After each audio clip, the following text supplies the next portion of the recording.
The Burren or Burren has the distinction of wearing many affectionate titles. A place of stone, the fertile rock, it has even been referred to as displaying a lunar landscape. Though many of the names used to describe the Burren dwell upon its stony appearance, few capture the enigmatic and intriguing nature of the Burren's landscape. It is a landscape of singular beauty and diversity. The geology of the Burren is every bit as special as the region's more celebrated ecology and archaeology. More so, perhaps, if we consider that it is this unique geology that provides the wellspring for much of the Burren's natural and cultural heritage. To begin to understand the Burren's geology, we must first immerse ourselves in the equatorial seas of the Carboniferous period, some 340 million years ago. These warm, shallow waters were populated by a rich array of marine plant and animal life, the remains of which slowly settled on the sea floor to form layers of calcium-rich muds. Over time, these limy muds hardened into a fossil-rich rock called limestone. Layers of this limestone were laid down over tens of millions of years, separated by periodic breaks in deposition.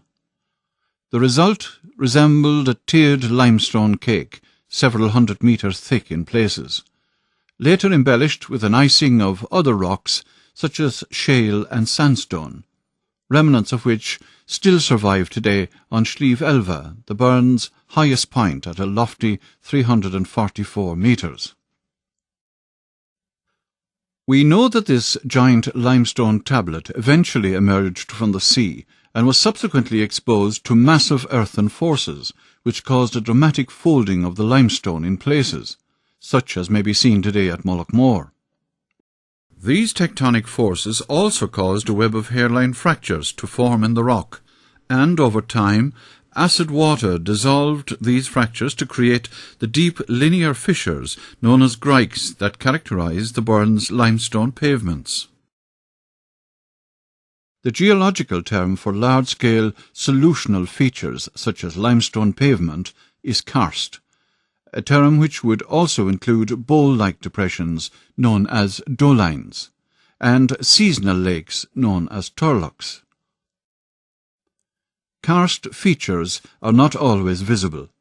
A dense network of caves wends its way beneath the Burren, a source of great attraction and exploration for speleologists from all over the world.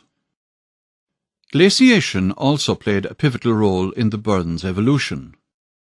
Massive ice sheets peeled back the existing protective shale cover from the Burren, exposing the limestone beneath to the ravages of ice and water. All of this glacial activity took place over time, which explains, for example, the difference in height between the Gort lowlands and the Burren uplands. The erosional effects of these glaciers may be seen in the region's terraced hillsides, which were formed by ice gouging out loose rock along the vertical joints, while the effects of deposits include the egg-like drumlins of fertile farmland and the scattering of distinctively perched, rounded boulders known as glacial erratics. Of course, man has also contributed significantly to the development of the Burren's landscape. We know from pollen and archaeological sources that the Burren limestone was cloaked in a mantle of light pine-hazel woodland prior to the arrival of prehistoric settlers. Tenacious Stone Age farmers stripped back this skin of woodland to expose the skeleton of limestone bedrock beneath. Later generations of farmers garnished the landscape with layers of stone walls, tombs and forts, and, in more recent years, redistributed soils to form new fields for their livestock and crops. The limestone of the Burren has had an eventful evolution. Tectonic, glacial, solutional and cultural forces all played a part, each one contributing to the unique glaciated karst geology so celebrated today. The result is something truly special. When you take a walk through this petrified Carboniferous seabed with its frayed skin of thin Renzina soil, you are aware that no two steps are the same, that each and every rock, terrace and pavement is unique and irreplaceable.